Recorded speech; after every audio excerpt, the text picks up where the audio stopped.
Welcome in, everyone. This is another edition of the full-time roundup team of the week, this time for the weekend of March 29th. It is a Tuesday, so I'm a little late getting this out, but I at least wanted to do it because, man, it was a great weekend of football. So just a reminder of how we do things here. It is a 3-4-3 formation. These are the players that stood out, not only statistically, but just passed the eye test all over Europe, as well as player of the week, young player of the week, and coach of the week.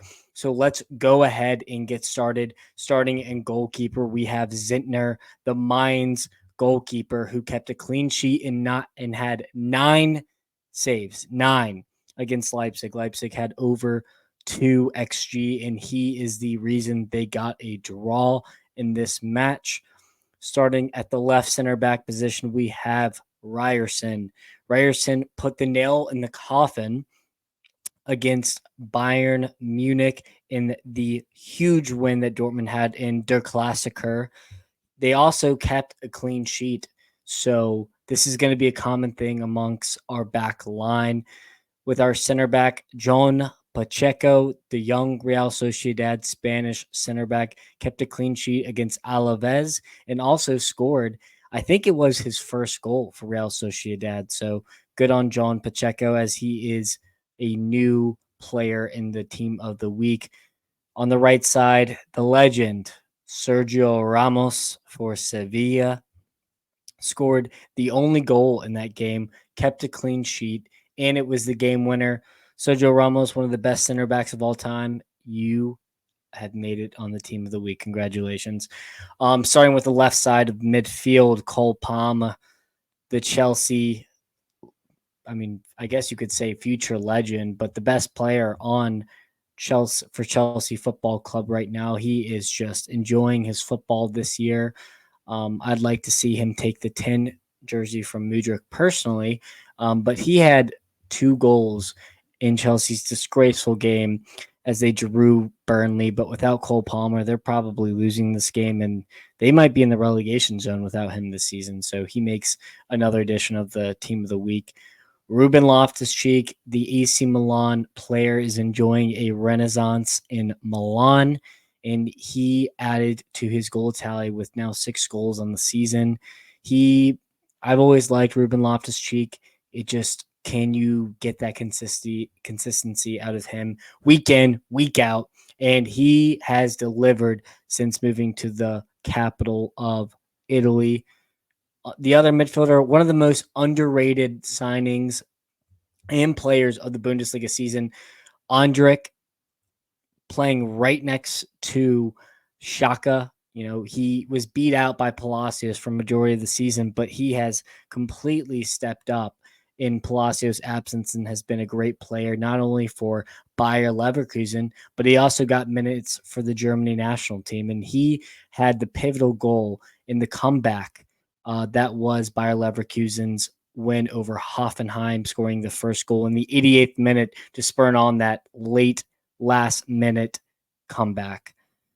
On the right wing, Ben Brereton Diaz could not get his feet sorted out in Villarreal, so he goes on loan to Sheffield, to the Premier League, and has scored 4 goals and 1 assist and 5 appearances for Sheffield. Sheffield is one of the worst teams I think I've ever seen in the Premier League. But since this guy got to the club, he has absolutely carried them with 5 goals involvements in 5 games, and they had a crazy instant classic in the Premier League with a 3-3 draw against Fulham. He had 2 goals and 1 assist in this game and was just by far the best player on the pitch for me.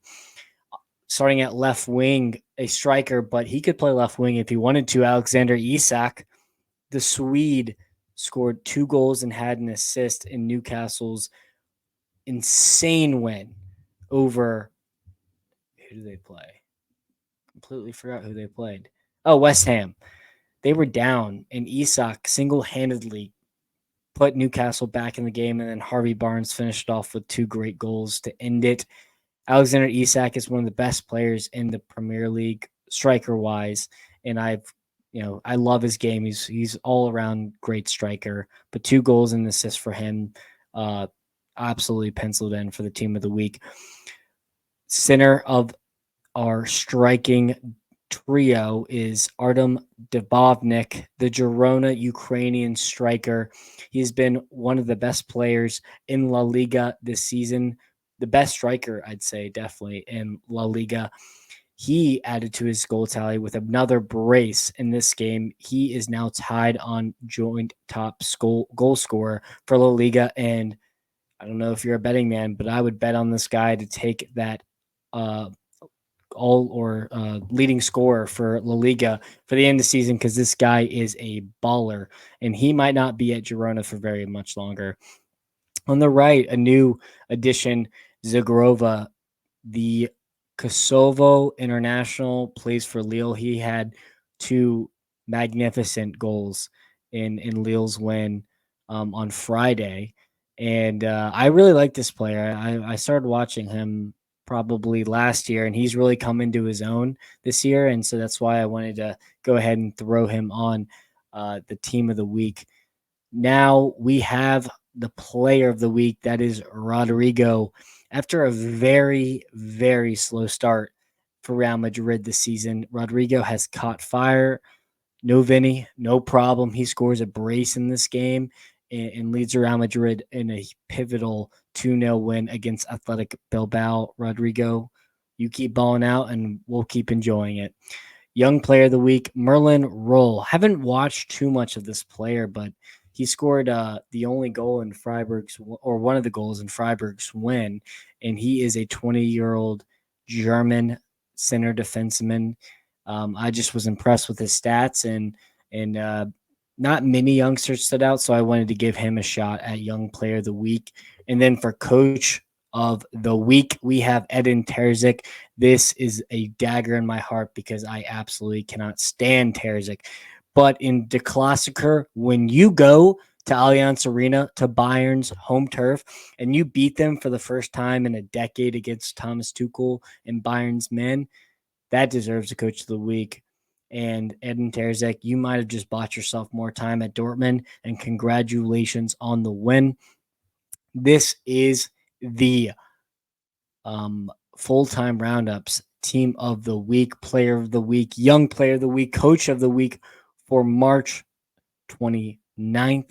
Thank you for watching. We will have a podcast, the full-time roundup podcast, on Thursday, as well as another episode of DB's Best Bets. If you're watching this, go ahead and hit that like and subscribe button below, and we will see you next Tuesday.